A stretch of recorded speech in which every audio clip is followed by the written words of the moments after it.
Mamo, w górach Kaukazu, nad brzegiem jeziora, polondrami zakwita w krąg las. Mamo, wyznań miłosnych nadchodzi już pora. Mamo, Szepty miłosne stąd płyną do gwiazd. Oczy toną w zakochanych oczach. Spojrzysz gorętszych jest od słów, najczulszych słów. Płynie pieśń daleka, a kaukaskie echo dłonie zakochanych łączy znów. Mamoś, jak to było dalej?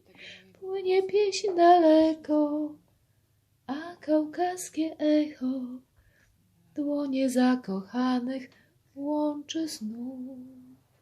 Mamo, a druga zwrotka, jak to było? Czasem się zdarza, że z wielkiej miłości. Mamo, zazdrość się rodzi trująca jak jad. Potem? Mamo? Potem, ach potem, bez cienia litości. Gubi się szczęście jak przydrożny kwiat. Mamo?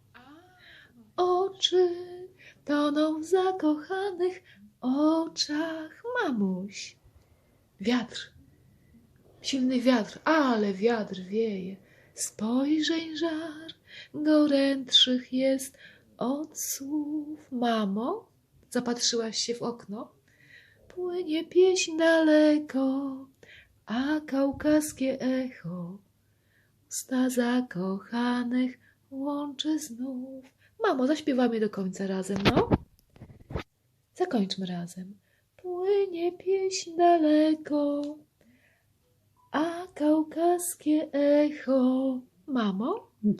Dłonie zakochanych łączy znów. Mamo, słoneczko nam trochę przez okno zaświeciło, co? Fajnie? Odwiedziło nas. Odwiedziło nas. A co myśmy dzisiaj zrobiły z samego rana, powiedz? Najpierw wykąpałyśmy się, umyłyśmy tobie włosy. Byłaś u fryzjera rodzinnego, czyli u mnie, tak?